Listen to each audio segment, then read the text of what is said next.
നിങ്ങളുടെ ഇഷ്ട പരമ്പരകൾ എക്സ്ക്ലൂസീവായി സൺ നെക്സ്റ്റ് ആപ്പിലൂടെ തികച്ചും ഫ്രീ ആയി ഇപ്പോഴേ ആപ്പ് ഡൗൺലോഡ് ചെയ്യൂ. നാസ് സീതാലക്ഷ്മി ആരായിരുന്നു എന്ന്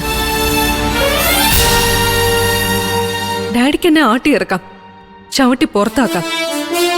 പക്ഷേ ഡാഡി കേട്ടിട്ടില്ലേ, ചോദ്യം ചോദിച്ച കുട്ടിയെ ക്ലാസ്സിൽ നിന്ന് പുറത്താക്കിയ കുട്ടി മാത്രമാണ് ക്ലാസ്സിൽ നിന്ന് പുറത്താവുന്നതെന്ന്. ചോദ്യം ക്ലാസ്സിൽ തന്നെ കാണുമെന്ന്. അതുപോലെ ഡാഡിയുടെ മനസ്സിൽ ഉറക്കത്തിലും ആഞ്ഞു കേൾക്കുന്ന പെരുമ്പറ മുഴക്കമാണ് എന്റെ ഈ ചോദ്യം. ഡാഡി ഇതിന് ഉത്തരം പറഞ്ഞേ മതിയാവും. ആരായിരുന്നു സീതാലക്ഷ്മി? ഞാൻ പറയുന്നത് നീ വിശ്വസിക്കണമെന്നില്ല.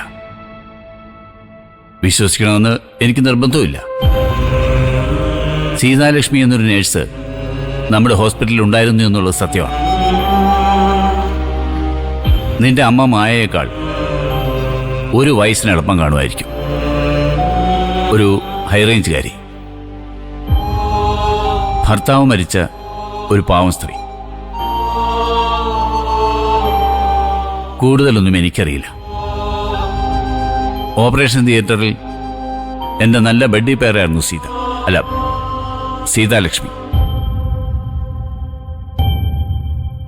നിന്റെ അമ്മ മരിച്ച ദിവസം ഞാൻ ചെയ്ത ഓപ്പറേഷനിലും സീതാലക്ഷ്മി എൻ്റെ ഒപ്പം ഉണ്ടായിരുന്നു.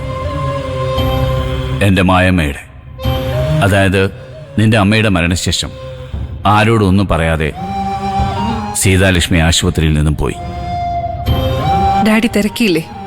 മായയുടെ മരണം കഴിഞ്ഞ് ഒരു മാസം കഴിഞ്ഞാണ് ഞാൻ ആശുപത്രിയിലെത്തുന്നത്.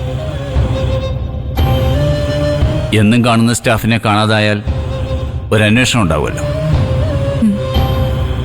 സ്വാഭാവികമായും ഞാനും അന്വേഷിച്ചു സീതാലക്ഷ്മിയെക്കുറിച്ച്.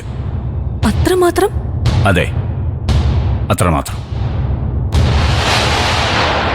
അത് കഴിഞ്ഞ് 1-2 മാസം കൂടി കഴിഞ്ഞപ്പോൾ HR ഡിപ്പാർട്ട്മെന്റ് ആ ഫയൽ മടക്കി.